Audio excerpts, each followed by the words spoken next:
Shalom. Welcome back to another episode of Bible Secrets Revealed. First and foremost, I want to give all glory, praise, and honors to Yahweh, Ba'ashem Yahweh Shai. I want to give double honors to the apostles and elders of Great Millstone, and salutations to you brothers that's doing this work in sincerity and in truth. Today is just going to be a topic, basically, do you know what you signed up for? All right? Do you know what you signed up for? Right? Apostle Gabar always, he says his saying, man, that once you're in this truth and this knowledge, it's like being basically in the mob. All right. The only way out is death. Okay. And that's a heavy statement, right? Because you really have to consider what you're in. All right.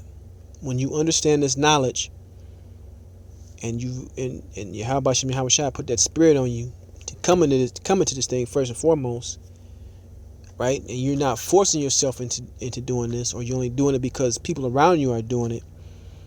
All right, that's a bad move, man. You have to really be in this thing for yourself and really understand what you're a part of. All right, because this is very heavy and very serious. All right, this is a very weighty matter. 2 Corinthians 5:15, it says, "And that he died for all, that they which live should not henceforth live unto themselves, but unto him which died for them and rose again." Right. Foundation is Yahushua. All right. That quickening spirit is Yahushua. The whole reason you have this understanding is what? Yahushua. Right. Who is our mediator, man. Okay. So because we understand that, and because we're here doing this work, guess what? Our whole life, our life mission, our goal is to live for him, man, to do this work and do his will. And that's a heavy thing, man, because your flesh wants to do what's in the world. Your flesh wants to enjoy itself. Your flesh wants to relax. Your flesh want to be the man. And even in this wicked society, you have those thoughts and you have those urges, man.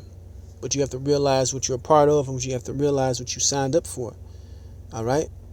You don't have a fucking life anymore, man. Okay? You don't have a life anymore, period. Right? And when you really understand it, the crux of it, man, you're going to hate and loathe this place and its reality anyway. Right? Let's keep going. Let's go to the book of Luke 14. And let's go to the 26th verse. It says, "If any man come to me and hate not his father and mother and wife and children and brethren and sisters." Now this is in red, so this is Yahweh Shai speaking. Yeah, and his own life, he cannot be my disciple. That's a hard saying, man. They will never read this in the church. They will never read this at Sunday school or Bible class. Okay? This is some real stuff right here, man. This is heavy. This is what you signed up for. Verse 27, "And whosoever doeth not bear his cross and come after me cannot be my disciple." So bearing your cross, you put in a difficult position. It's not, it's not carnivals and picnics, man. All right, you're going through things for the love, the will, the faith of Yahweh Shem Yahweh Shai, right? Let's get this and let's keep going. Let's go 28. "For which of you intending to build a tower sitteth not down first and counteth the cost, whether he have sufficient to finish it?" Right. So I've seen a lot of guys, man, who come into this thing running, man. They come in on fire. But as time wears on, guess what? They're missing in action. Right? They might as well be on the back of a milk cart, and these guys are nowhere to be seen. All right? They didn't realize what they signed up for. And that's a very, very fearful thing, to have the spirit taken off of you like that. To see brothers that you stood next to, that you supped with, that you studied with, that you broke bread with, that you been on the phone with, that you taught with. All right? One day standing right next to you, next day they're gone in the wind. All right? And I have seen many examples over the years of doing this work, man. So, and then the apostles talk about how much more, they're 30 plus years. Entire schools fell out, man. Right? It's just going to make it that much sweeter for the true believers out there, right? It says, less happily after he have laid the foundation and is not able to finish it, all that behold it began to mock him, saying, this man began to build and was not able to finish, right? And I could name a dozen names, but you already know the names, man, especially for you guys that have been around, okay? Out here in GMS Chicago, many names going all the way back to a name for brothers that know Batak. When he was in the right mind, in his right spirit, a very mighty speaker. But guess what? The Lord got his ass up out of there. So it can happen to anybody, right? So how much more, man, to realize what you signed up for, all right? To do this work, all right, and travel this path till the end, all right? You got to resist unto death, as the scriptures say, right? But let's keep going. Let's go to the book of Mark, chapter 8, and let's jump down to 34. It says, and when he had called the people unto him, and his disciples also, he said unto them, whosoever will come after me, let him deny himself, and take up his cross, and follow me. For whomsoever will save his life shall lose it. Right? For whosoever shall lose his life for my sake in the Gospels, the same shall save it. Right? So we just read about, you hear worrying about your kids, your woman, right? Family members, mothers, fathers, all right? Holding on to, the bullshit trinkets of this life. Guess what? The Most High going to take all that shit and then he going to smoke your ass, man.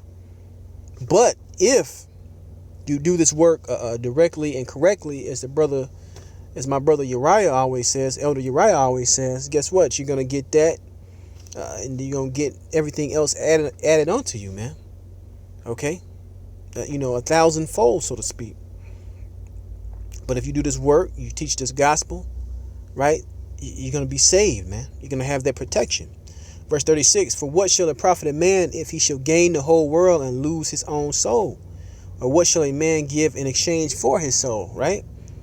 Whosoever therefore shall be ashamed of me and of my words in this adulterous, sinful generation. So fuck these people, man. Who cares if they think you strange or a weirdo, right?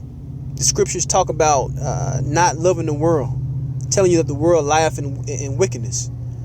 The earth is given to the hand of the wicked. So why the hell do you want to be a part of it so damn bad? You got to ask yourself that. For you guys that are getting feeble knees and falling out, man. All right? Understand what you signed up for. This world is under a very wicked Esau, Edomite vibration. Okay? So when you come into the glorious light of Yahweh Shai, you're not going to mix. You're not going to mingle oil and water. Right?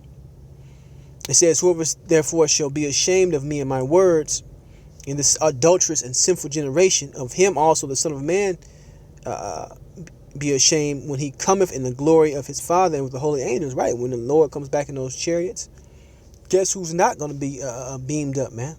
Because you forgot how serious, this thing is.